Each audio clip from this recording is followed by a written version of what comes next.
Hyppäänvuori on ainutlaatuinen retkikohde Keski-Suomessa. Sen huippu kohoaa 160 metriä alla olevaa syvännettä korkeammalle Lievestuoreenjärven lounaisrannalla Laukaassa.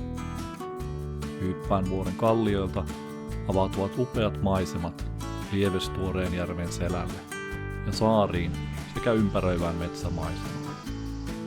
Hyppäänvuorta kutsutaan myös Keski-Suomen koliksi. Kohteessa on vaativa maasto. Vuoren rinteet ovat jyrkät ja kosteina liukkaat, joten pitäväpohjaiset kengät vaaditaan. Kohde ei sovi liikuntarajoitteisille.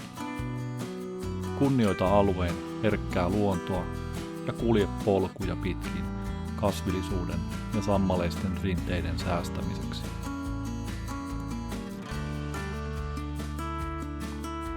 Kaikki trailit löydät osoitteesta www.tulenta.fi/tulentax. Tulenta. Liekki näyttää suunnan.